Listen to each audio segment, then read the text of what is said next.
Dr. Sini ma'am, can you hear me?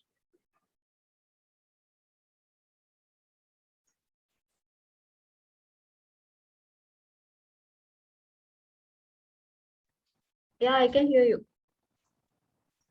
Okay, ma'am. So shall we start the session? Yeah.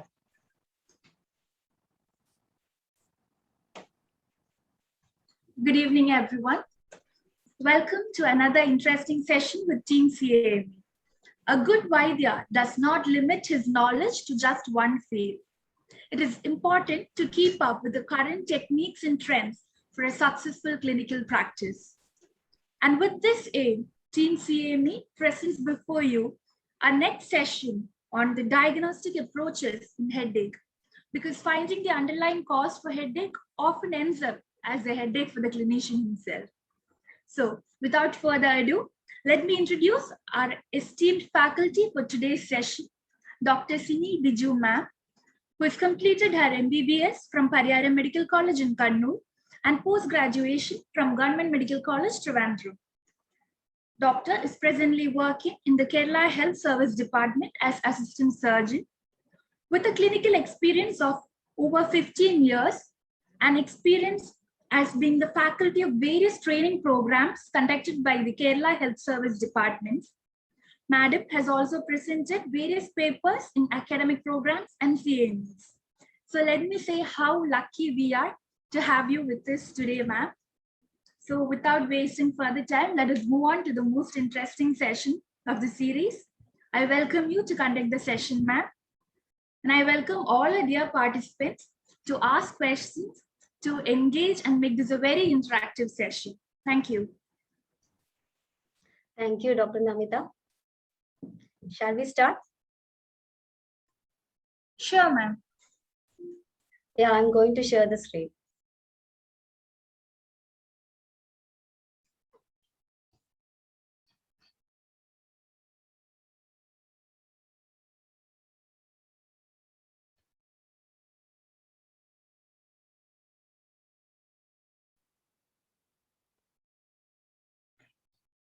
Can you see?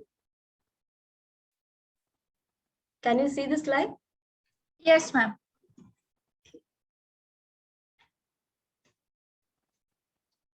Okay. So, okay, now you're seeing it, right? Can you see? Yes, ma'am.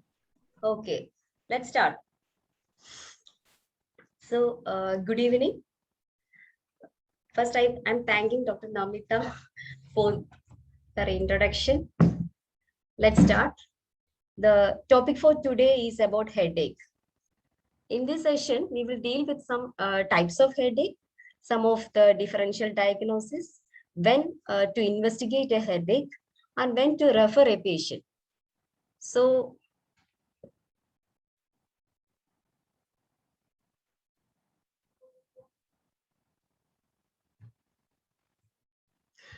you all know headache is one of the most common and difficult clinical problem encountered by the physician.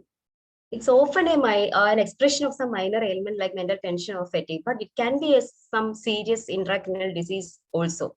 So our aim is to differentiate between the minor ailments and the serious causes of headache.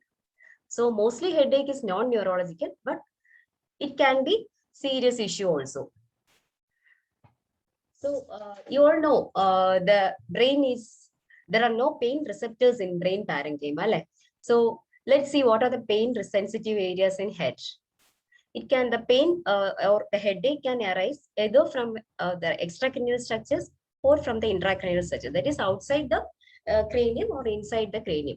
So the pain sensitive structures outside the skull includes sinuses, eyes, orbits. So sinuses, you all know about sinusitis, the pain of sinusitis or no. Then comes the eyes and orbit, glaucoma, then refractive errors, etc. can produce headache. Then comes the ears, teeth, temporomandibular joints, and blood vessels. You know, blood vessels contains the tunica media. So that is the pain sensitive structure. So in any vasculitis of these blood vessels can produce headache. These areas are the cranial nerves carrying pain from these areas include 5, 7, 9, and 10. So any lesions for these related to these cranial nerves can produce pain in the head. Then comes the intracranial structures. So brain as such doesn't have any pain receptors. So the structures producing pain from the brain or skull includes the arteries of the circle of Willis, the dural arteries, dural venous sinuses, the sigmoid sinus, lateral sinus, etc. Then comes the meninges and the dura as such. So let's come to the classification of headache. Primarily, it's classified into two. That is the primary headache and secondary headache.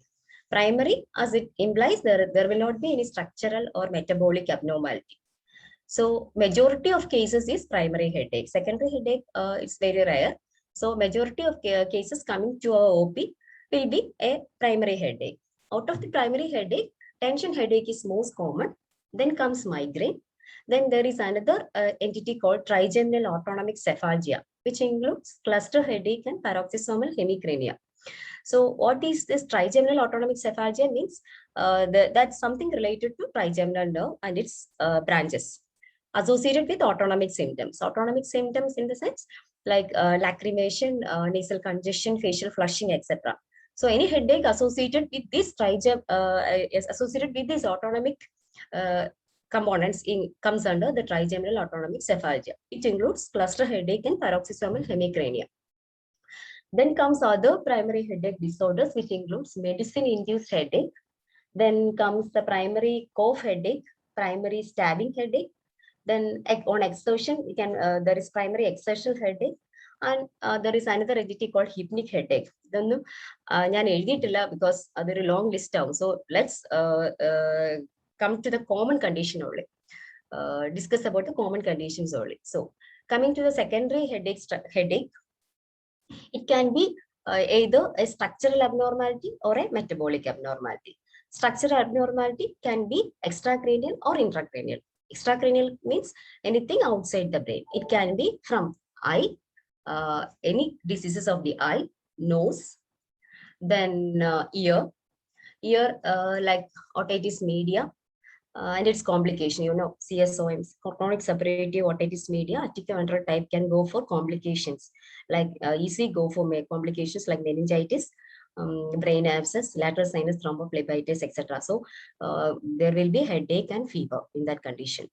Then temporomandibular joint dysfunction, temporomandibular joint or any other joint, it can go for arthritis and inflammation and can produce pain. Then comes the cervical spondylosis. As age advances, you all know, there will be spondylitis, and it may be one of the reasons for headache. Then comes the intracranial causes. Can be a subarachnoid hemorrhage, any vasculitis of the blood vessels, or it can be a central vein thrombosis, tumor, abscess, or a meningitis. Then comes the metabolic causes. Metabolic causes, the hypoglycemia is more important. Then hypoglycemia can predispose headache. So let's ask whether the patient had have lunch or breakfast in the morning. Then comes the acidosis or carbon dioxide. Carbon dioxide retention, hypercapnia can produce a respiratory acidosis. This again can produce a headache. Then one of the most important causes is trauma, that you have to ask in history about any history of trauma for the past 7 days. So these are the common causes of headache. As I said, primary headache is most common, then secondary headache. Out of the primary headaches, the tension type of headache is most common. Then comes the migraine. Then I told about the other primary headache like idiopathic stabbing, exertion, etc. Cluster headache comes only 0.1%. Then about the secondary headache, infections are most common in the secondary headache. Any infection of brain or neighboring structures. Then comes the head injury. Then vascular disorders of the brain, then any giant cell arteritis, etc. Then subarachnoid hemorrhage. You can see brain tumor comes only 0.1% of the secondary headache. That means it's very rare. So we have to end in the diagnosis of brain tumor in last only. So what are the red flag signs? Can ask the picture says if a patient comes with their hand over the head, എനിക്ക് സഹിക്കാൻ പറ്റുന്നില്ല എന്ന് പറഞ്ഞ് വരുവാണെങ്കിൽ you have to be careful. So what are the red flags sign? It is the worst headache ever he had in his life. ഒട്ടും ഇതുപോലൊരു headache I never had in my life. അങ്ങനെ പറഞ്ഞു വരുവാണെങ്കിൽ you should be cautious. Then first severe headache. It is the first episode of head and it is severe and patient is experiencing it for the first time. Then also you have to be careful. Then any headache after 50 years of age, you know, migraine etc will start early, 18 to 45 years again migraine. After 50 years we have to rule out other causes like tumors in then cervical tumors and raised intracranial, any cause of CVA, raised intracranial tension etc. So subacute worsening over days or weeks. That means the patient is having headache. First they will be experiencing a mild headache. Then over days it is increasing. It becomes moderate, then becomes severe like that. So there is subacute worsening over days or week. That is also an indication for that is a CT and imaging, and it is a red flag sign. Then any abnormal neurological examination. That we will come later. What are the neurological examination we have to do? So any abnormal neurological examination which includes pupillary, absent pupillary reflex or exaggerated reflexes, something like that, or any altered sensorium, neck rigidity, something like that. Then fever, if it is associated with fever or any other unexplained systemic sign, that you are all here heard about Nipah. So the patient fever, fever, suddenly patient went on to encephalitis, means പെട്ടെന്ന് തന്നെ within 24 hours ഒരു altered sensorium വന്നിട്ടാണ് പേഷ്യന്റിന് പെട്ടെന്ന് കോമയിലോട്ട് പോയത്. അത് ഒരു drastic ആയിട്ട് പെട്ടെന്നാണ് വരുന്നത് ഫീവർ വന്നിട്ട്. So that such cases you have to be careful. Only sign will be fever and headache. Then any vomiting that precedes headache. Headache മുന്നിലുള്ള vomiting, that you have to be careful. Usually migraine and the other headache will be associated with vomiting. Other headache വന്നിട്ടായിരിക്കും usually, or headache കൂടെ ആയിരിക്കും vomiting വരിക. But any if there is headache vomiting before that, if it is preceding a headache, that you have to be cautious. Other, it is an indication for raised intracranial tension. Then any pain which is induced or it is aggravated by bending, lifting or cough, or any increase in intra-abdominal pressure or intrathoracic pressure, there is rise in intracranial tension also, that you have to be careful. Then if the pain is disturbing the sleep or it presents immediately upon awakening, early morning headache is an indication for CT. So early morning headache, you have to be cautious. You have to rule out other causes of headache. Then ask about history of trauma. Maybe at that time patient will be normal, there is only a small concussion, but over the period of time, patient can develop a subdural hematoma which can be serious. So we ask about history of, there is a history of trauma, you have to be cautious. Or HIV, it can lead to HIV toxoplasma, something like that. Or a patient with cancer experiencing headache, that you have to look for secondaries. Then what are the I already told about the classification, right? So there can be migraine, tension type headache, trigeminal autonomic cephalgias, and other primary headache disorder. I put migraine as first because mostly the patient coming with headache will be of I mean, patient with tension headache won't come to you. That will be mild and it will be self-limiting. It won't affect their routine life. But migraine patients, their quality of life will be lost, and they will lose their working hours, and they will be depressed, and the pain will be very severe. So most of the cases will be migraine. So let us discuss something about migraine. You all know migraine is one of the common cause of recurrent headache. It's familiar because it runs in families. So recurrent attacks of headache, and the headache will be variable in the intensity. Pain will be mild, moderate, or severe, and the frequency will be variable. That means up to 1 attack per week, 2 attacks per week, or 3 attacks per week. And the duration also varies. Sometimes it can go up to 3 days. It's always not. It's usually unilateral, but it can be bilateral also. As time advances, the character of the pain changes. It's usually associated with nausea and vomiting. WHO ranks migraine among the world's most debilitating chronic illness. So coming to the epidemiology, നേരത്തെ പറഞ്ഞു, the females are more affected than males in the age group of 18 to 49 years. That is in the childbearing group. ഇപ്പം 10 to 15% of the general population will have migraine. അത് 100 പേരുണ്ടെങ്കിൽ അതിനകത്ത് 15 പേർക്കും migraine ആയിരിക്കും. 10 to 20% of all headache. ഇവിടെ ഇരിക്കുന്നവരിൽ എനിക്ക് തോന്നുന്ന 10 പേർക്ക് എത്ര പേരുണ്ടെന്ന് എനിക്കറിയില്ല. I don't know the total strength. പക്ഷെ അതിൽ ഒട്ടുമിക്കാൽ പേർക്കും ഇത് കാണാനുള്ള ചാൻസ് ഉണ്ട്. മൈഗ്രെയിൻ ഒരു പ്രാവശ്യം വൺസ് യു എക്സ്പീരിയൻസ് ബാക്കിയുള്ളവരെയും നമുക്കത് മനസ്സിലാക്കാൻ പറ്റുള്ളൂ, പെയിൻ മനസ്സിലാക്കാൻ പറ്റത്തുള്ളൂ. Because I am experiencing it since my puberty. So 10 to 20% of all headache. Some 1% of migraine can be chronic. 10% is associated with aura. Then there will be a strong family history, always a strong family history. Coming to the classification, it's not important, but as it is as you have to diagnose migraine, this is worth. So it can be a migraine without aura or migraine with aura. Migraine with aura can be typical migraine with a typical aura, migraine with brainstem aura, and hemiplegic migraine. So migraine without aura and migraine with aura. With aura can be with typical aura. That's I will tell. Then migraine with brainstem aura and hemiplegic migraine. In migraine with typical aura can be or cannot be associated with headache, because migraine with aura എല്ലായ്പ്പോഴും headache വരണമെന്നില്ല. It can be only with the aura. It can be only aura without headache. അങ്ങനെയും migraine with aura വരാം.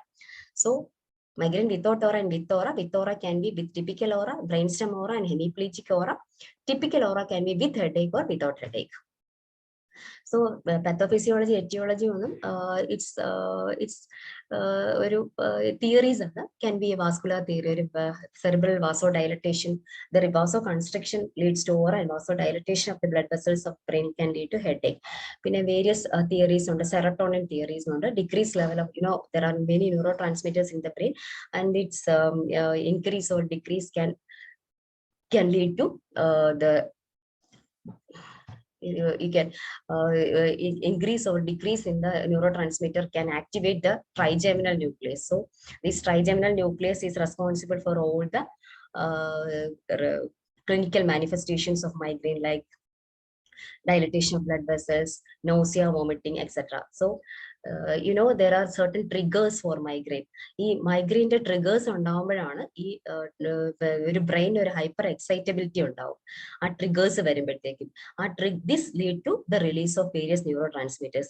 This is important because നമ്മുടെ ട്രീറ്റ്മെന്റിൽ that what we are following is there are increase in 5-HT receptors,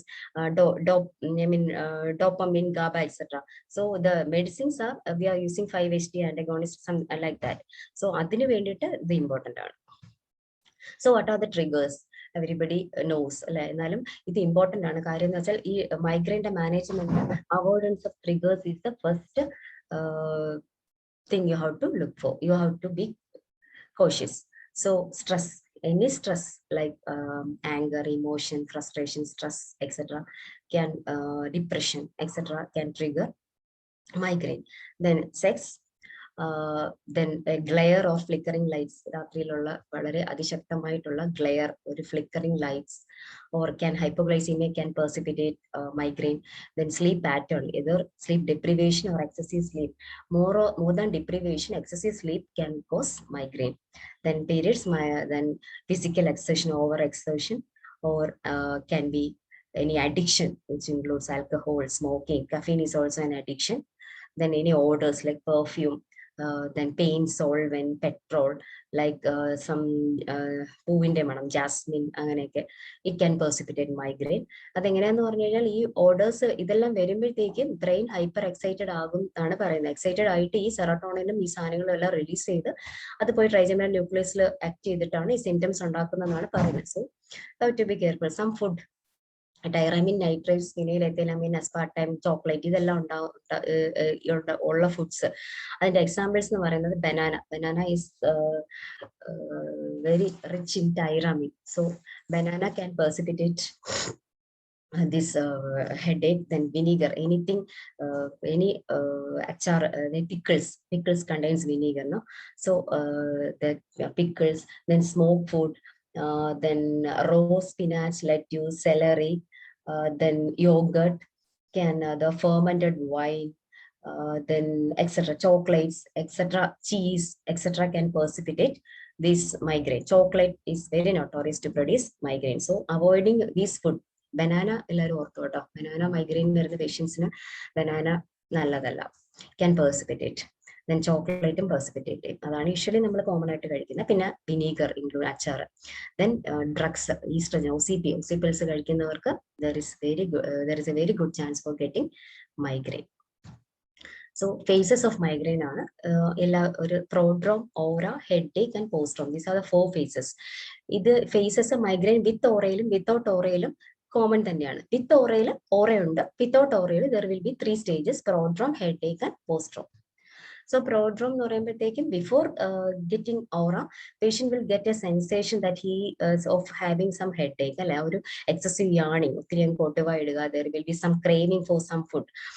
Then sometimes there will be depression, lethargy, etc. Then then the patient will go for an aura. Aura it's a complex neurological symptom. Adinte pathology brain blood vessels in the brain get constricted. So a constriction varunnakondulla prashnangalana ee aura ennu parayunne. It's a complex neurological symptom, usually before headache, or sometimes it continues to headache phase. The headache aura can be as such, it can be associated with headache or without headache. So 90% of the patient will be getting a visual aura. Migraine headache they will be getting some visual aura, like flashes of light. As you see in the first picture, flashes of light, then zigzag lines. Patient then micropsia, the image will be small, then will be spreading scotoma, flashes of light. But complete loss of vision, partial zigzag lines, micropsia, spreading scotoma. Complete loss of vision, you have to be careful. Then I was told that 90% is visual aura. Visual aura matralla vera pala type aura undu. Then sensory aura, there is numbness and paresthesia in one hand or face. Then there can be speech or language aura. The patient can go for aphasia. Then there can be motor aura. There is muscle weakness, or brainstem aura. Can be a dysarthria, vertigo, or tinnitus, or a retinal aura with visual disturbance.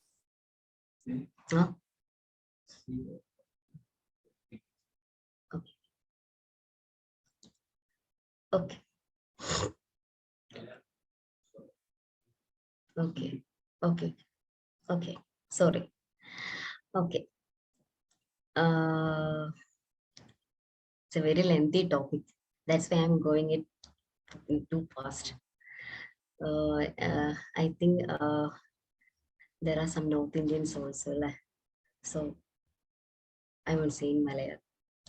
Okay. Then it can be a visual aura, or a sensory aura, speech aura, which include can be an aphasia. It is absence of aphasia, or language speech difficulty. Can be motor aphasia, sensory, something like that. Then motor can be a muscle weakness. Then brainstem aura, which includes dysarthria, means difficulty in articulation, or can be a vertigo or a tinnitus. It can be a retinal aura, which includes visual disturbances. These are the types of aura. So prodromal, from the prodromal phase, patients with migraine with aura will go for an oral phase. This oral phase, this oral phase can be a visual aura, a sensory aura, speech aura, motor aura, brainstem aura, or a retinal aura. Depending upon the aura, the symptoms will be different. So then most of the patient will go for a headache. In patients, the migraine without aura, they don't have this second phase of oral symptoms. They will after the prodrome phase, they will directly they directly get headache. So it is usually unilateral, as I have told earlier. It is associated with nausea, vomiting, nausea, vomiting, photophobia, that is difficulty in seeing light, phonophobia, difficulty in hearing voice, loud noise. The patient will be irritated, agitated. Then the duration of the headache usually can vary from 4 hours or up to 3 days. It can go up to 72 hours. So after the headache phase, the patient will go for post-traumal phase. Post-traumal phase, it varies following headache, and some patient complaints of fatigue, depression, etc. Some may feel very fresh. The post-traumal phase can go up to 2 days. So let's see how to diagnose. What are the diagnostic criteria of migraine without aura? So migraine without aura is otherwise known as common migraine or hemicrania simplex. So don't worry when you see some diagnosis like hemicrania simplex, it's only migraine without aura. So as I told earlier, there will be a recurrent headache in attacks lasting for 4 to 72 hours with typical unilateral location, pulsating or throbbing. It can be moderate or severe in intensity. It can aggravate by routine physical activity, or and it is always or almost associated with nausea and or photophobia, phonophobia. So this is the diagnostic criteria. This is ICHD-3 diagnostic criteria.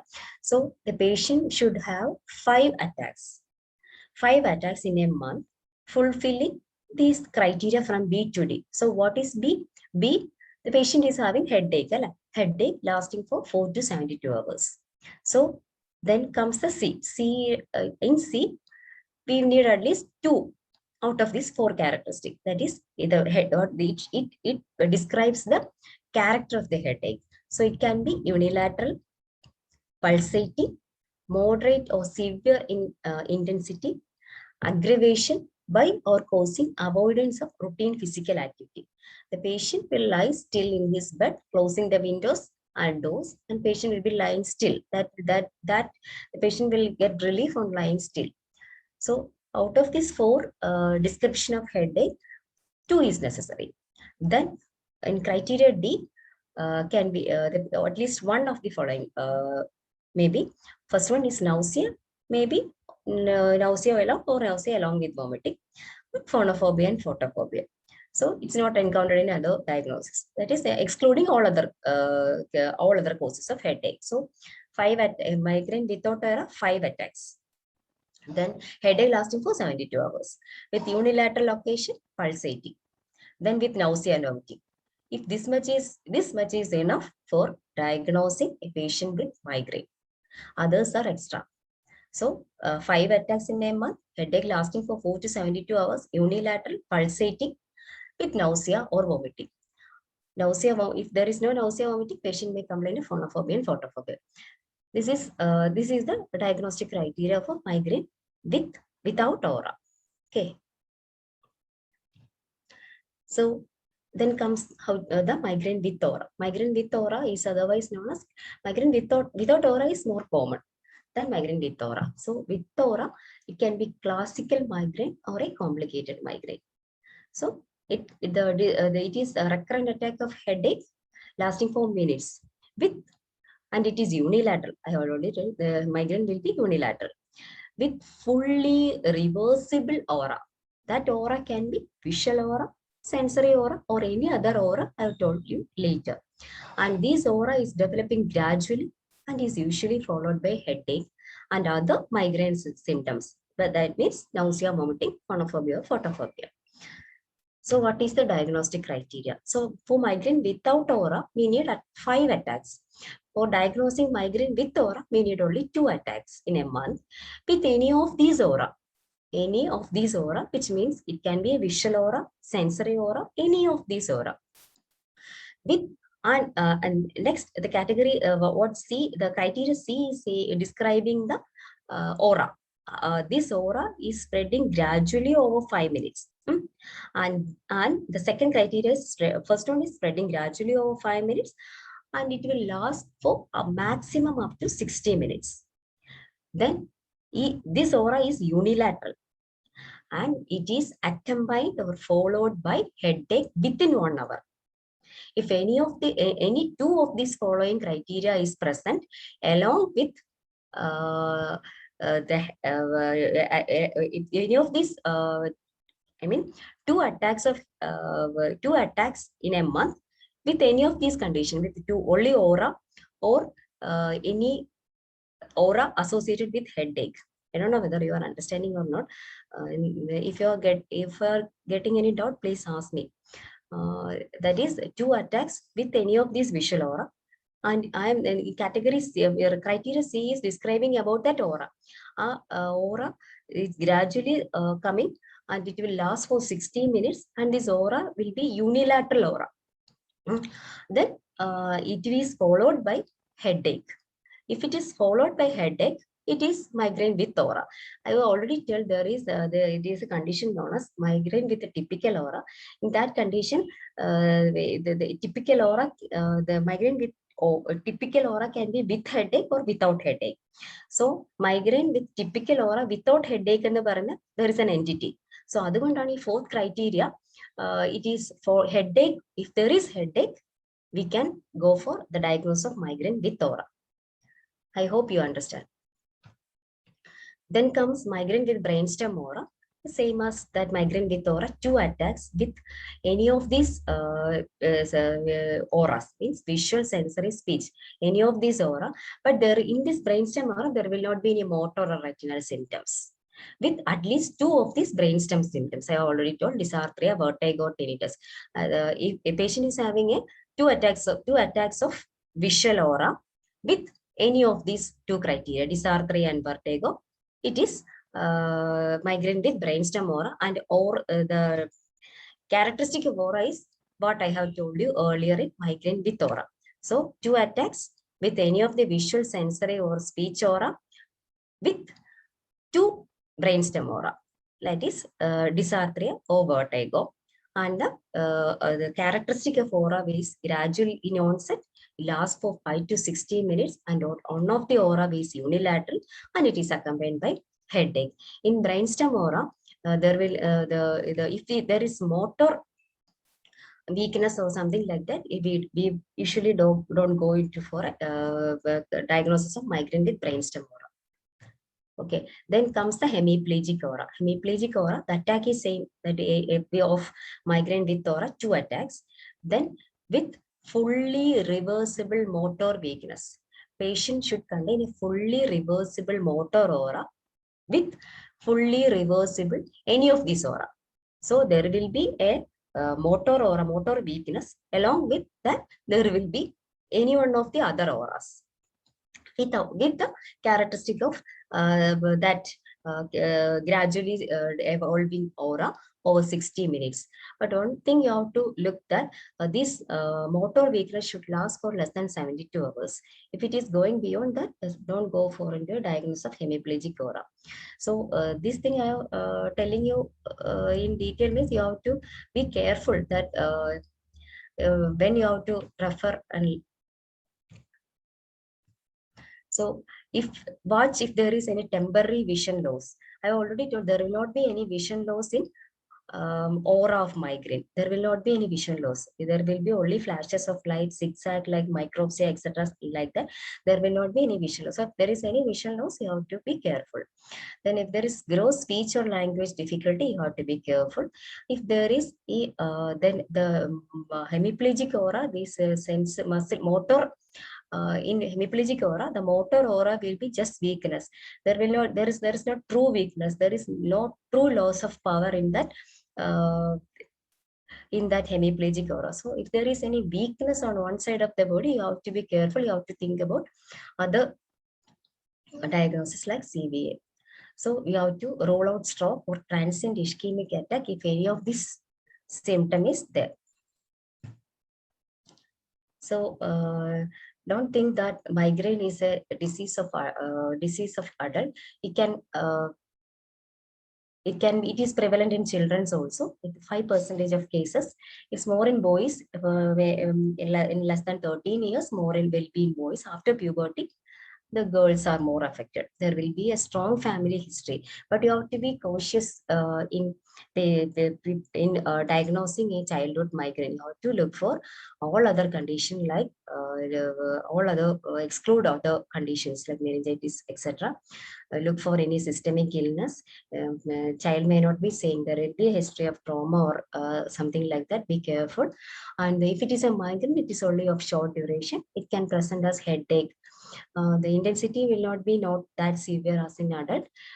Usually subsides by itself after sleep or something. The pain will be relieved. There may be nausea, vomiting, or abdominal pain.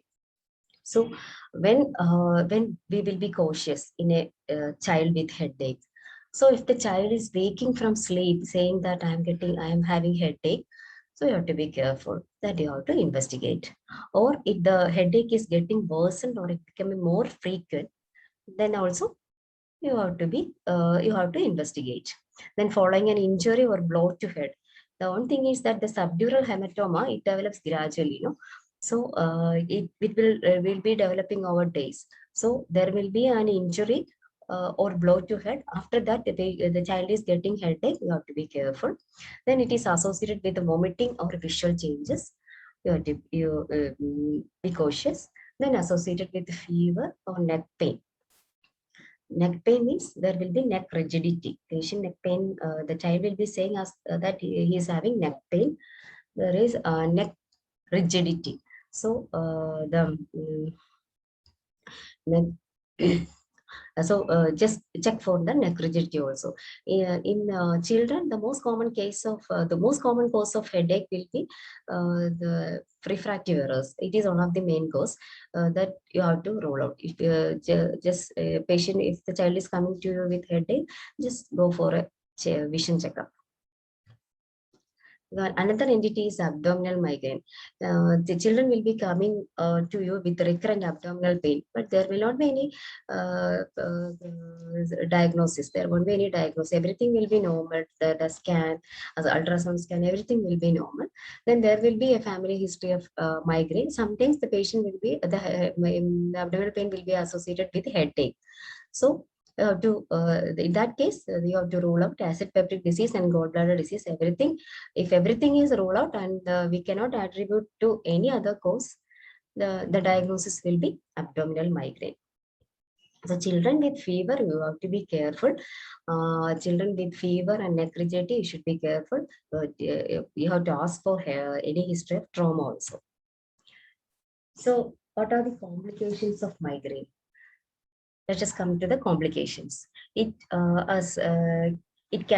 migraine can lead to status migrainosus.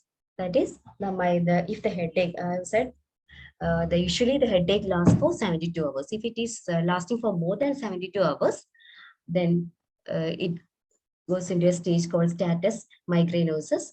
The patient will be very drained, disabled, there will be severe nausea, vomiting, and the patient will get hospitalization. Or it can lead to a migraine stroke. That is, it's a rare complication. It usually happens in young women less than 45 years who is taking oral contraceptive pills or something like that. They are at risk. The blood vessels to the brain get narrowed and can lead to infraction and can produce a stroke. Then it can the persistent aura without infraction. There will not be any infraction. There will be only motor aura that will continue. Usually it will reverse by 72 hours. Sometimes it will continue. So it's one of the complication. Then it can trigger seizures, migraine with seizures. Other thing that patient can go for depression, anxiety, vertigo, some sleeplessness, something like that. Then the patient can go for chronic migraine or transformed migraine. It means the patient is getting more than 15 headaches in a month. 3% of the episodic migraine can get transferred to chronic migraine. That is, the number of the frequency increases, intensity also increase. So these are the complications of migraine. So the treatment part comes to first. I have told about the triggers of migraine. So that we have to avoid the triggers. So for that, we need a change in our lifestyle, healthy habits. We have to practice healthy routine lifestyle. Then regular exercise, can do meditation or yoga, it's something like that. You should have a perfect routine, including sleep, meal, and snacks. Craving your food, like for chocolate, etc., you have to avoid. So this is the to avoid the triggers. That is the main treatment. The main thing that we are aiming at treatment of migraine. I'm not going for treatment. I only told the diagnosis. So treatment is different, no? So usually we will go for, just tell you the thing. What first, in the first step, you will go for an NSAID, non-steroidal anti-inflammatory drug like paracetamol, diclofenac or aceclofenac. Then if it is not relieving, we will go for a combination drug. Combination therapy with paracetamol aceclofenac combination or paracetamol diclofenac combination. Then we will go for acute attack, we will go for ergot alkaloids and 5-HT antagonists, triptans. Then the patient will be having associated nausea and vomiting, and also we will take care of that too by giving antiemetics. So main treatment is analgesics and lifestyle changes. So when you need a prophylaxis, patient, when you need a prophylaxis for migraine, so the preventive therapy is given when the patient is getting more than 2 attacks per week. That is debilitating. More than 2 attacks per week, patient will be exhausted. And if the period is more than 48 hours, patient is getting prolonged headache, it is going for more than 48 hours, it is severe and disruptive, patient cannot tolerate the pain and disruptive, then it can go for patient preference. Then can be brainstem or hemiplegic migraine. Anyway, we have to go for a prophylaxis. That from the first time, at the time of diagnosis itself, we will have to go for prophylaxis. For prophylaxis, we are giving. I don't have a slide. I will just say for prophylaxis, we are giving beta blockers like propranolol, metoprolol, etc. Propranolol, the trade name, Ciplar. You may wonder why this antihypertensive is prescribed for a patient with headache. So Ciplar is a very good drug for the prophylaxis of migraine. 40 milligram BD is given, if provided the patient is not having an asthma. Then we will go for calcium channel blockers like flunarizine, Sibelium, etc.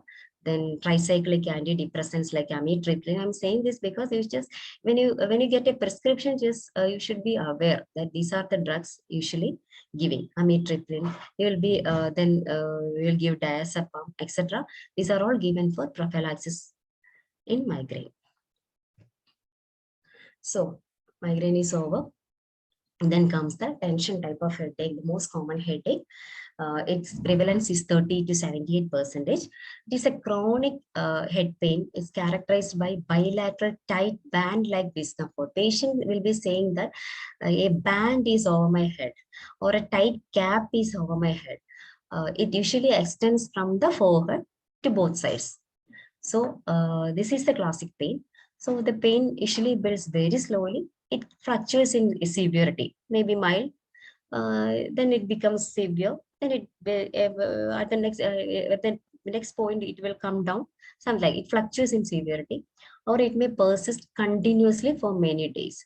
Usually, this tension type of headache won't come to your OP, that because it will not affect their routine activity and all. So, if it is very severe only, they will come to you. It can be episodic, acute or chronic. So there will not be any associated features. Unlike migraine, there will not be any nausea, vomiting, photophobia. There is no aggravation with movement. So the patient can do his or her routine activity. So what is the physiology behind the tension headache is there is a sudden, sustained painful, there is contraction of muscles of the neck and scalp. The muscles of the neck and scalp will go for a contraction. So there will be pain over that area of the scalp and neck. Then if in the acute the tension headache, peripheral pain receptors mechanism is affected, and in the chronic type, central pain. So muscle contraction is a feature that distinguishes it from migraine. So from the, we can diagnose a tension headache from the history, like the patient will be saying there is a tight band around his head, there will not be any associated symptoms, and it is present almost all the time. Almost all, there will not be a എന്താ പറയാ ഒരു periodicity ഒന്നുമില്ല. It will be there in almost every day. So we can diagnose it by an electromyograph. It reveals a sustained contraction of muscles of neck and scalp. One of the differential diagnoses of tension headache that you have to rule out meningitis. Patient will be having cervical muscle spasm. So if it is associated with a fever, it can be a neck rigidity also. So you have to rule out meningitis. So look for fever. Then comes the cluster headache. Cluster is, it comes in bouts or clusters. So males are more commonly affected than females.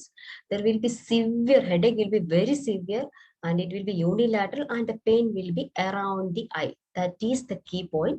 The pain will be around the eye. So it commonly it happens like that. That patient will go for sleep.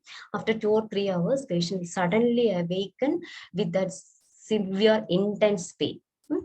So that is the feature of a cluster headache. So there will be an excruciating pain in and around the eye, face, or head, can last up to 15 to 3 hours. Patient will be restless, very restless because of this intense pain. So there will be other autonomic symptoms. I have told you it comes under the heading trigeminal autonomic cephalgia, this cluster headache. So there will be autonomic symptoms. Autonomic symptoms include lacrimation, nasal obstruction, there will be conjunctival congestion, there will be rhinorrhea, that is, watering from nose. Then there will be facial flushing, there will be a fullness in the ear, can be edema of cheek or eyelid. This occurs, I told you earlier, this occurs in clusters. It occurs every night. It occurs every night for weeks or months. At a particular time, it will occur for every night for 1 week or 2 weeks. Then there will not be anything. Then after 1 or 2 years, then again this cluster come for weeks or months. It's usually, sometimes it's there is a correlation between stress, strain, and emotional disturbance. So here there is no role in analgesic. We are giving for cluster headache 100% oxygen is given at 10 to 2 liters per minute for 15 to 20 minutes. So this is the cluster headache. Paroxysmal hemicrania. This is there will be brief spells of headache.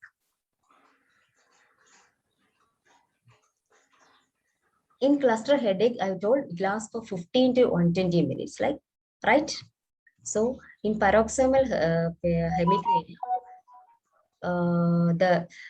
the spells of that pain will be very brief, lasting for 2 minutes or 30 minutes with autonomic symptom. This is the thing that it differentiates it from cluster headache. The spells of headache will be very brief. So this is about cluster headache. Then we'll discuss about some other vascular headaches like hangover headache. Following an alcoholic about excessive drinking, next day the patient will have a headache, hangover headache. It will subside by itself. Then patient with this uncontrolled hypertension, an accelerated hypertension, the only presenting symptom will be headache. Then comes the temporal arteritis that I will tell you later. Then other thing comes under the primary headache is, I told you earlier, medication overuse headache. This type of headache has become very common nowadays due to the injurious use of analgesics. Without prescription, patients are buying analgesics and getting it. So they after if they are taking it for chronic for many days, they won't get relief. Like rebound phenomena happens. Whenever they take this analgesic, headache will happen. So how to diagnose a medication overuse headache? Headache occurring on 15 days per month in a patient with a pre-existing headache disorder. Then regular overuse of drugs for more than 3 months. Other can be an ergotamine, triptans, opioid, or combination analgesics on 10 days or more per month for 3 months, or regular intake of single NSAID for 15 days per month for 3 months. I'll tell you clearly.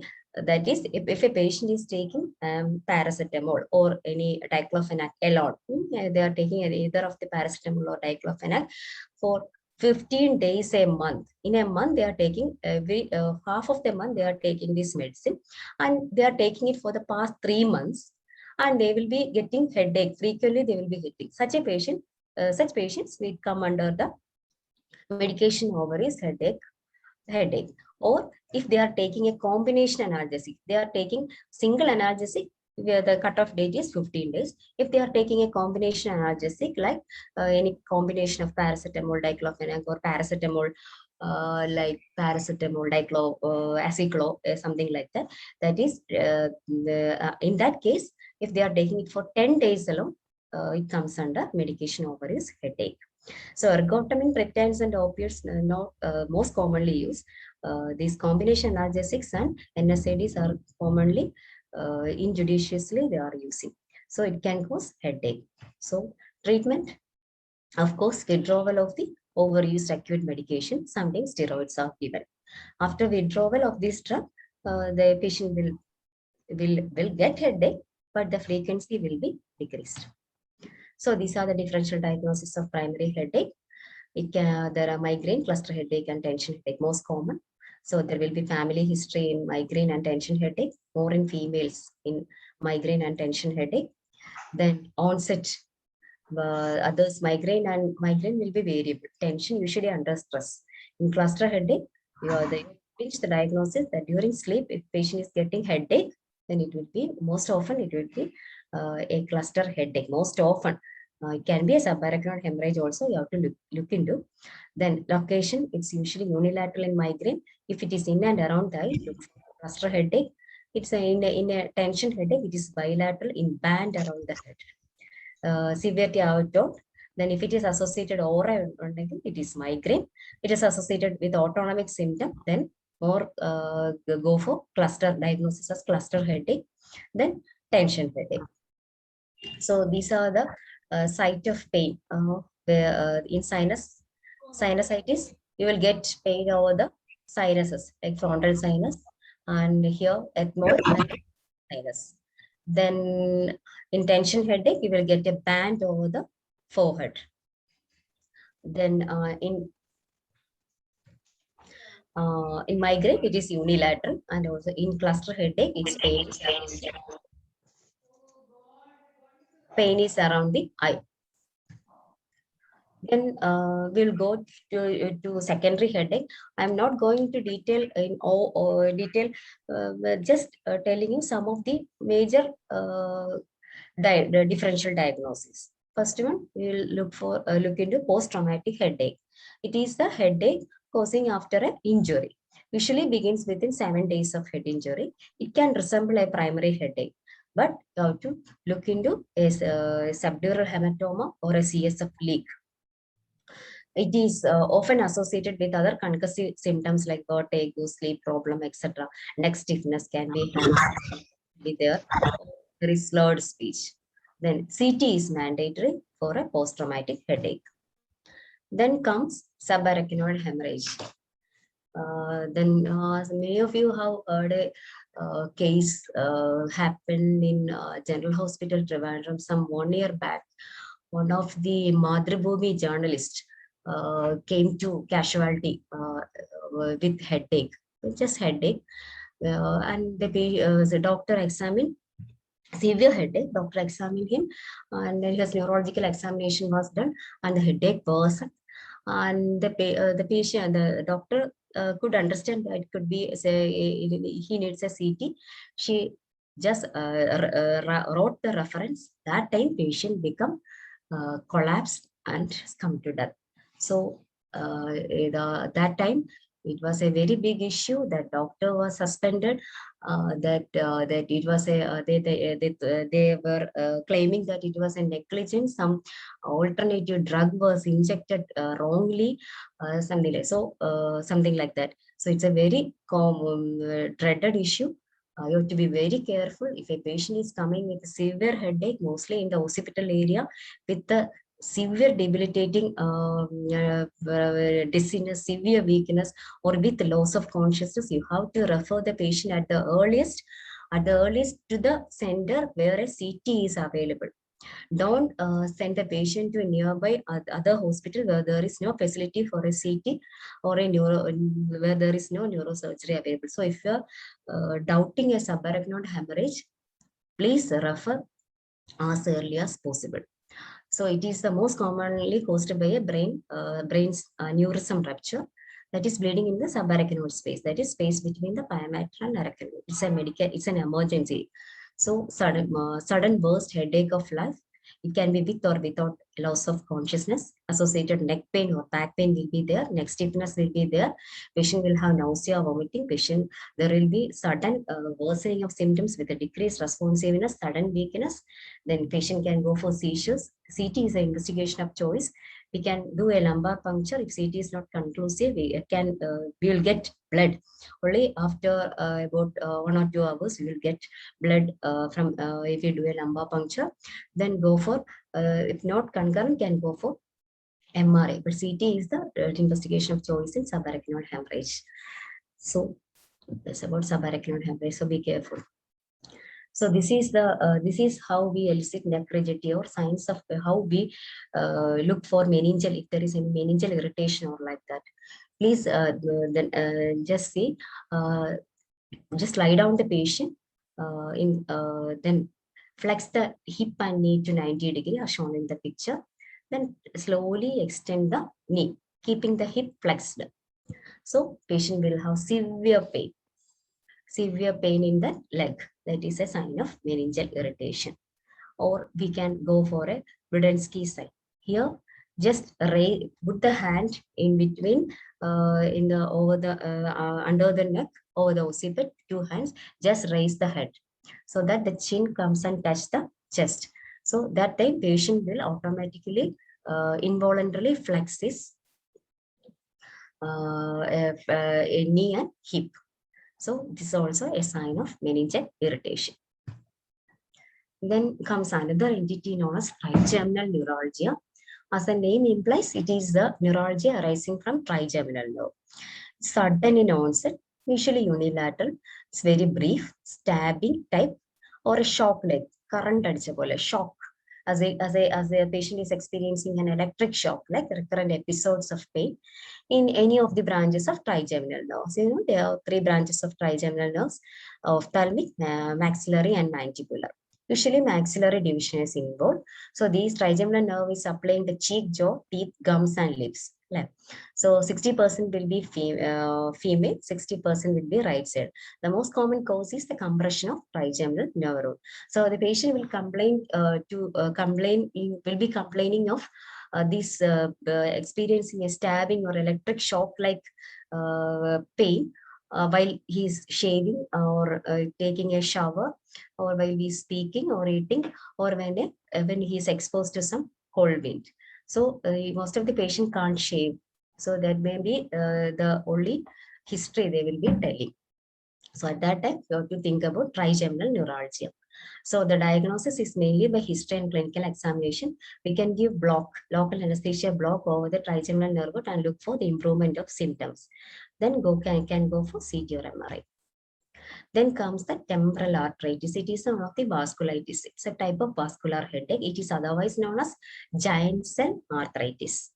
So it's an inflammatory vasculitis, that is inflammation of the blood vessel. It can affect large and medium-sized arteries. Often it's the external carotid, affects the branches of external carotid artery. Mostly it is autoimmune. There may be some local ischemia, can lead to vascular damage, and it will attract giant cells. That is why it is known as giant cell arteritis, because if you do an endovascular biopsy, we can see giant cells. So that is the other name for temporal arteritis is giant cell arteritis. Usually affects the elderly. There will be headache, temporal headache. There will be associated fever, myalgia. As it is an inflammatory response, there will be fever. Patient can have painless loss of vision, can have jaw claudication, etc. So if you look for temporal artery, we can see on palpating the temporal artery, superficial temporal artery, something like that, we can see thickened and painful nodular arteries. So the treatment is steroids. Then how to approach a patient? If a patient comes to you with a headache, what are things you do for arriving at a diagnosis? So you have to start from history.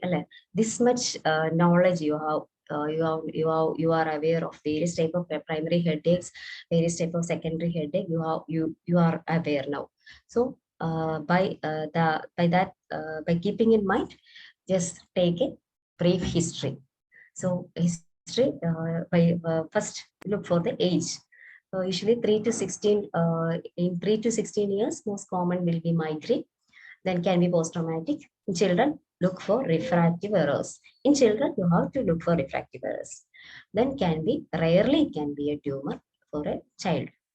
Then from 17 to 65 years, then we are all having very much tension. A tension headache will be the most common cause. Then comes migraine, then infection, and lastly tumor. More than 65 years, patient will have spondylitis and also mostly will be cervicogenic. Then it can be cranial arthritis like giant cell arthritis, can be a tumor, or it can be a subdural hematoma. So sex only thing is for migraines in females and cluster headache in male. All other headache, there is no predilection whether it is male or female. We have equal chance. So onset, you just look ask about the onset, whether it is sudden, severe, or it is a gradual or chronic. Now we can say sudden severe onset, it will be a subarachnoid hemorrhage. It can be due to a trauma, or it can be a severe, any severe, ischemic severe or hemorrhagic severe. There will be sudden severe headache. Patient is going for a stroke. Then any posterior fossa mass lesions or spontaneous intracranial hemorrhage can have sudden severe headache. Accelerated hypertension can also have a sudden severe headache. Even migraine sometimes can produce a severe headache, but it is not acute. The patient will be having that headache. Then gradual onset, you have to think about primary headaches. Acute headache, keep in mind subarachnoid hemorrhage. Then the character of him, if it is pulsating or throbbing, fever, any viral fever can produce headache. So corona, Nipah, corona, the main almost all patients will be having headache. So any viral fever can present as headache. Similar to migraine. Even migraine fever can precipitate migraine. So there is then comes the intense thunderclap headache, sudden severe headache. Can be a subarachnoid hemorrhage, can be a migraine or a meningitis. I said then accelerated hypertension, or maybe in a case of terminal phase of brain tumor. If it is a dull aching pain on waking up, rule out raised intracranial tension. It can be anything, tumor, brain abscess, or anything you have to rule out. If they look for you have CT is a must. So with the band or cap-like pressure, you all know it's a tension headache, which is worse than even retroorbital pain, explosive with autonomic features. It is cluster headache. So any pain on waking up in early morning headache is an indication for CT. Early morning headache is an indication for CT. Then coming to the location and radiation of pain. I'm repeating. Unilateral, it is migraine or a cluster headache. Bilateral, it is a tension headache. Then if it is, the patient is complaining of pain in the occipital area, it can be a subdural hematoma, can be a cervical spondylitis, meningitis. Sometimes the tension type of headache can also present as occipital headache. If it is along the distribution of the temporal artery, just rule out temporal arteritis. If there is severe pain, you have to look for glaucoma. Check the intraocular pressure of patient.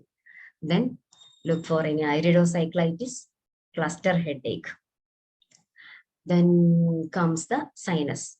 In pain, or look for other signs of sinusitis. So how how will you diagnose sinusitis? It's very common, no? It's very difficult to differentiate between a sinusitis and migraine. Sometimes it's very difficult. So in sinusitis, patient in acute sinusitis, patient will be complaining of fever or something like that. In chronic sinusitis, there won't be any pain. So usually the headache is morning office hours headache in the So the pain will be relieved by evening. And we can elicit, the patient will be complaining of postnasal drip. That is the symptom, or diagnostic symptom of sinusitis. Then if you, for looking for signs, you can elicit tenderness over the frontal sinus and over the ethmoid and maxillary. Then we can look for any dental abscess or something like that. Then the sign of acute sinusitis is pus in the middle meatus.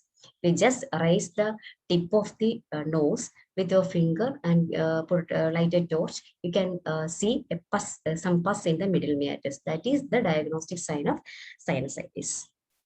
The treatment is entirely different, that you have to go in for antibiotics. Then about aggravating and relieving factors, I've already told. If it is increasing on coughing, bending, straining, there is raised intracranial tension. If it is increasing on headache, stress, there will be tension, headache, or it can be a migraine. Relieving factors are in the if the patient is getting relieved on sleeping, or getting relieved on lying still for some days, it may be a migraine. Sometimes migraine will get relieved on vomiting after a severe bout of vomiting. Sometimes the patient will be relieved of vomiting, relieved of headache.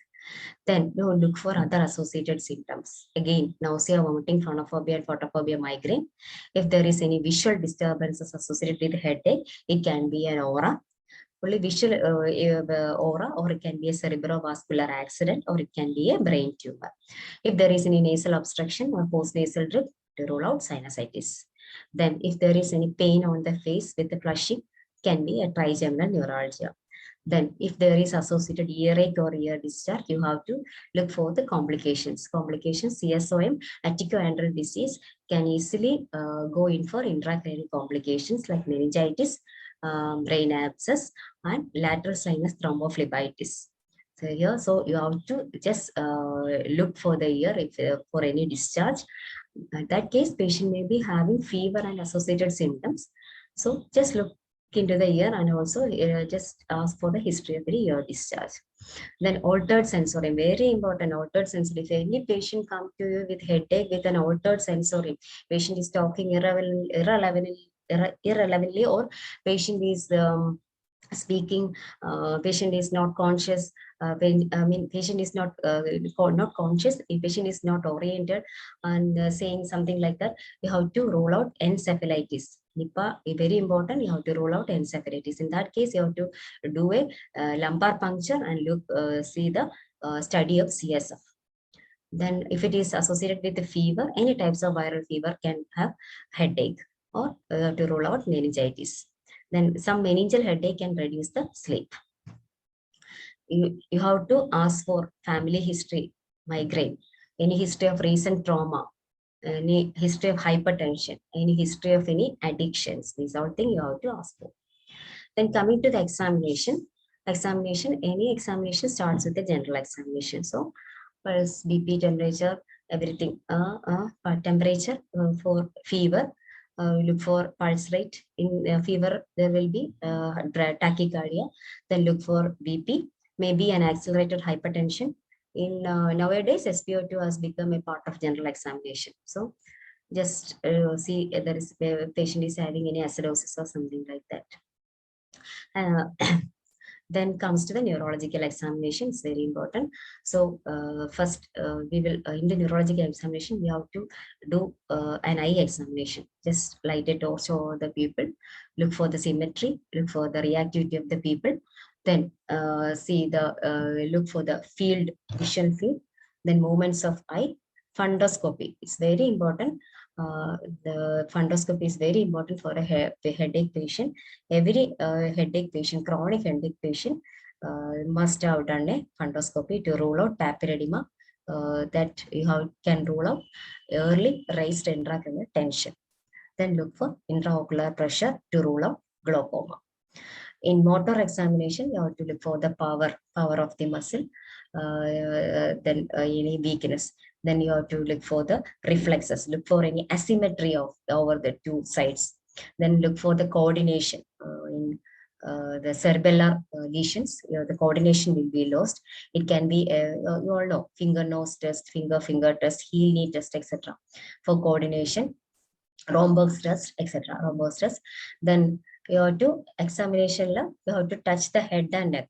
So you around the neck muscles, you have to touch for any muscle spasm or any myositis of scalp. Then look for any head injury. In temporal artery, you have to check any there is thickening of the temporal artery, and over the paranasal sinus, you have to look for tenderness to rule out sinusitis, and also over the mastoid for to rule out mastoiditis and complications of CSOM. So just look, if you can't do all this thing, you just look the pupil, any movements, eye movements, and just check the power with the finger grip test, check the power and this thing you can do. Then coming to the investigation, blood routine and all in headache. There is not much role in all these investigations. Then we can do blood routine for if there is leukocytosis, increased leukocytes, there may be meningitis or viral fever. There will be decreased total count also. Can be leukocytosis or leukopenia. Then there will be a raised ESR in infection. As I have told, hypoglycemia is one of the most common cause of headache. So every patient coming to you with a headache, severe headache, you have to look for a GRPS if it is a diabetic patient. Or other normal patient can also have hypoglycemia. Okay, if there is increased urea serum creatinine, patient is going for uremia, then they can have headache. Then hypothyroidism can occasionally present as headache. Then look for peripheral smear, leukemia and all. There will be only symptom will be headache with vomiting. So first episode of headache with vomiting. If it is severe, you have to check other blood investigation like peripheral smear and all. So then comes the X-ray. X-ray is very important to rule out a sinusitis and migraine. You have to take a paranasal sinus X-ray. X-ray, occipitomental view, Waters view. X-ray, PNS, Waters view is usually taken. Can rule out sinusitis. Then cervical spine X-ray, APN lateral you can take to rule out any spondylitis, narrowing, etc. Then we can take a skull X-ray that is for any trauma, etc. Then we can take an EEG to roll out a seizure disorder, EMG for myositis. These things, just I am telling you this for your information only. Then what are the indications for CT? It is not necessary. Usually CT is not necessary in a headache because most of the headaches are primary. So when to do a CT? If the patient is having a migraine after 50 years of age, I already told the red flag sign. So some big modification. So there is onset of migraine after 50 years of age. Then change in pattern of previous migraine can becoming severe, more frequent, etc.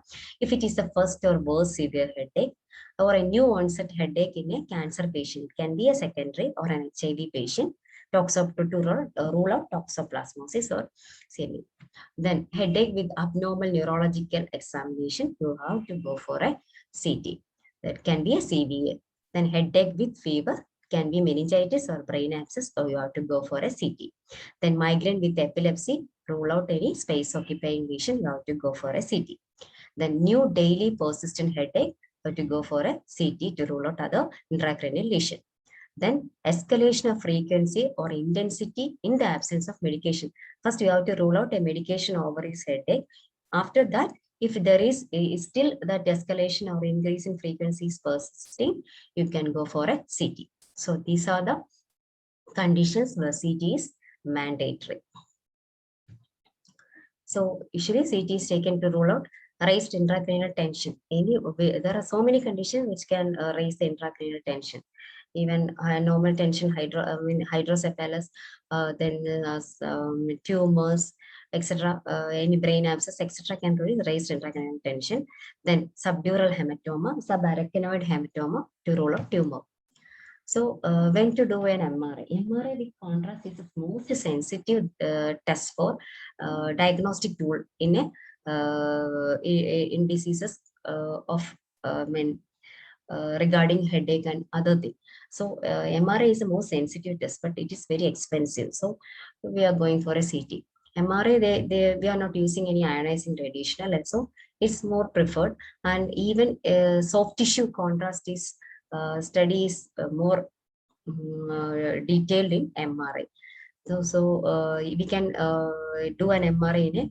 If the patient is if the patient is not able to move and all, we can do a MRI. Then there is less MRI with the contrast is less. The chance for allergic reaction is very less compared to CT contrast. So these are the indication. Headache. The indication for headache in CT is same as that. In headache in MRI is same as that of CT. I told you the indications of CT. This is same as that of MRI. Then it get trauma, seizures, multiple sclerosis, infarction, hemorrhage, any hearing loss. Because recent episode of hearing loss or tinnitus, you have to rule out vestibular schwannoma. So that thing, the posterior fossa tumor, it is evident, more evident in MRI only. CT, there may not be any, something we cannot pick up. So if there is any associated hearing loss, vertigo, there is loss of balance, something like that, you have to directly go for MRI. Then any visual disturbance, unexplained neurological symptoms or deficit. Encephalitis also, if you are suspecting an encephalitis, MRI is more useful than a CT. Then comes the cerebral angiography, that you have to look for any aneurysms, malformations, etc. If we can diagnose early aneurysm, can go for clipping, but it is very difficult and not usually done. It is usually carotid angiography is usually done before a bypass surgery to rule out any blood clots or any obstruction in the carotid artery. So then comes the lumbar puncture. So lumbar puncture, if the indication is the same as I have told you earlier, first or worst headache, severe rapid onset recurrent headache, which is a progressive headache associated with infection. If it is associated with fever, you have to do a lumbar puncture. Fever with the not subsiding with usual antibiotics. If it is associated with the headache, neck rigidity, altered sensory, you have to do a lumbar puncture. Okay.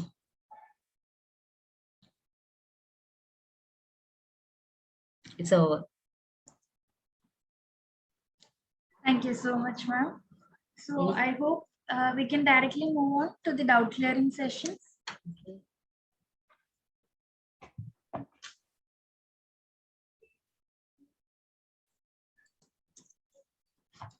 Participants can either ask your questions directly by using the hand raise option, and please wait for the host to unmute you. Otherwise, you can type your questions in the chat box.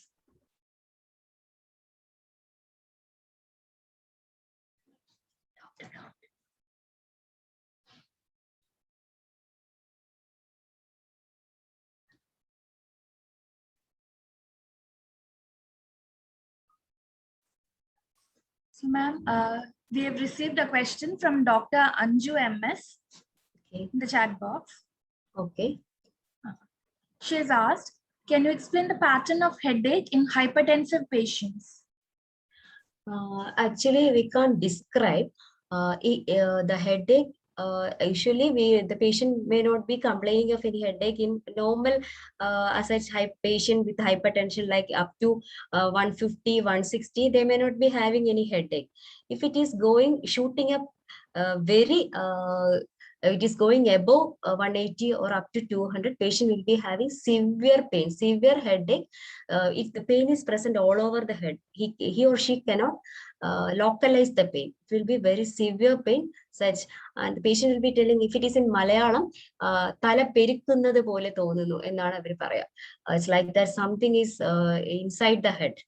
We cannot describe it as in a single word like throbbing, like or can say, not say over the eye, over the vertex, something.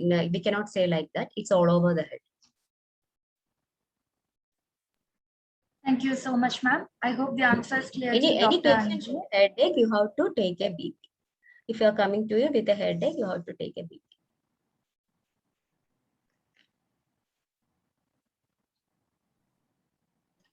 Ma'am, what is the most challenging thing that you have faced in your own clinical experience? Which case of headache? Actually, in which case of headache in this, most challenging is migraine. I think it is the most challenging, difficult to treat. Patient will be having recurrence, and both the physician and patients are not satisfied with the treatment. It is going, we cannot give a complete cure to a patient with migraine and all. So the challenge I faced is treating migraine. It's very difficult. Then worst headache I have seen in CV and all. The patient with severe headache going for hemorrhagic stroke in front of me. It's all happened, but immediately we referred the patient, and by God's grace, it all went well. What I felt challenging is treating a migraine case. Thank you so much, ma'am. So have you tried Ayurveda in your own case, ma'am?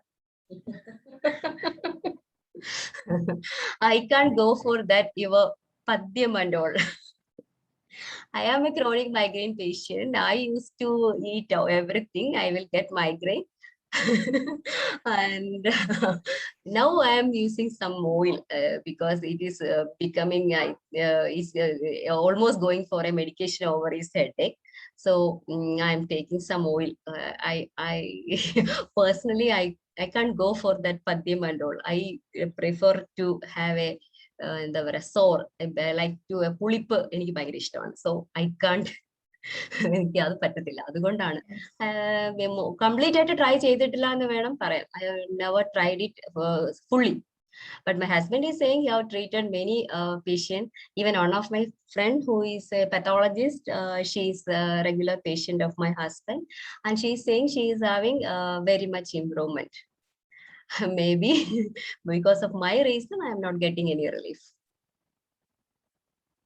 You can try it. Your prophylaxis, it's very bad to have all these NSAID and all that can go for renal impairment, the analgesic nephropathy, something, everything. So in my experience, I am having this headache for the last, I think, 20-25 years I am having. So what I have been taking analgesic for every 10 days, 15 days, I have been taking in a month. So I have some surgery in 2008. So it was very difficult for me to recover from the anesthesia as my liver function was deranged, maybe due to overuse of analgesic. Thereafter, I am reducing it. So we can try alternative. It's better. Okay, ma'am. Thank you. And to all the participants, Dr. Sini has mentioned her husband's treatment. He's a very successful Ayurveda practitioner specializing in Shalakya Tantra. So now the next question is from Dr. Sridevi. Ma'am, occurrence of headache in post-COVID situation. One patient complained persistent headache only occurred after COVID. So do we need CT in this? No, not necessary. Actually, a patient is having this post-COVID syndrome. It can last up to 6 months. And even a migraine can precipitate after a viral fever following post-COVID. So it's not necessary to go for a CT directly. We can wait. We can wait up to 6 months. You can give treatment. If it is not relieving, only we can go for it. Go for a CT. Don't directly go for CT. But just it's important to check his D-dimer value. D-dimer. For any vasculitis or something like that. Just check the D-dimer. Otherwise, you can watch. Thank you, ma'am. The next question is from Dr. Rekha. Ma'am, a sudden shooting lightning type of headache on one side of forehead near the eyebrows. It lasts only for a few seconds. The patient has no other symptoms. And how should we manage that, ma'am? Sudden severe unilateral headache over the right eye. Yeah, near the eyebrow on unilateral. Yes, just for a few seconds. There is no autonomic symptoms. Is it? No. Only this is mentioned. Yeah. No symptoms. The cluster. It's going for a diagnosis of cluster headache, but there is no autonomic symptoms. Can be a brief other type of primary headache. There are other types of primary headache that I haven't mentioned, like primary stabbing headache. There is an entity like that, primary stabbing type of headache. So I think the diagnosis comes to that type. In primary headache, there is a entity called primary stabbing headache. Maybe that may be the reason. The pain occurs spontaneously as a single stabs, or it can be a series of stabs. Or it will last only for a few seconds. In that case, there will not be any autonomic symptom. It may be a primary stabbing headache. We don't have to do a CT and all. You just wait and see, give some analgesic like that. Maybe a primary stabbing headache. Actually, I have many primary headache. If I am going to present headache, it will take a full day. Okay, ma'am. So the rest of the question, like this happens, it occurs once in a month and then reoccurs after many months. And this patient has glaucoma too, mild glaucoma. Maybe that may be the reason. At that time, his intraocular pressure may be rising at that time. At that time, he will be getting that sort of pain over the eye and over that temple, like temple or temporal region. I am going for a diagnosis. If I am asked, my first diagnosis will be a primary stabbing headache, then glaucoma. Glaucoma can present like that. I can't say in detail about glaucoma as I am not an ophthalmologist. So it may be. Actually, the doctor may have such patient. Yes, ma'am. Thank you. If anybody else wants to ask the question directly, please use the hand raising option. Ma'am, there's one more question from Dr. Sridevi. In trigeminal neuralgia, will it occur only on one eye and around that area in the forehead area without any other symptoms? Can have. If it's affecting the ophthalmic division of trigeminal nerve, we can have.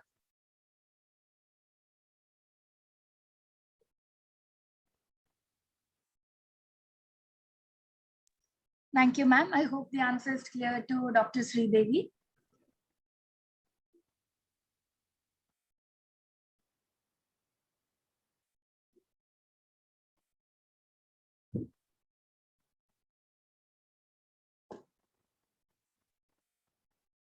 Yes.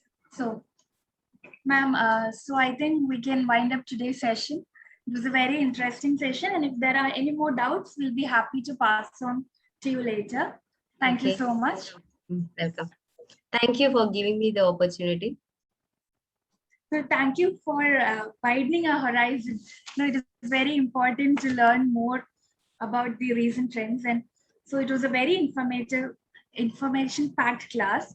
Thank you so much, ma'am. And thank you for explaining the questions very clearly to us. As you said, it's a very big topic, but you have put it beautifully in the given time.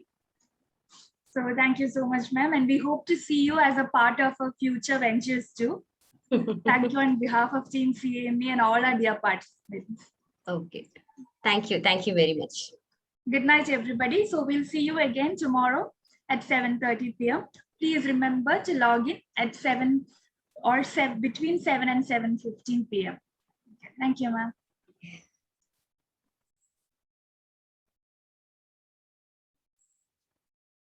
Intro,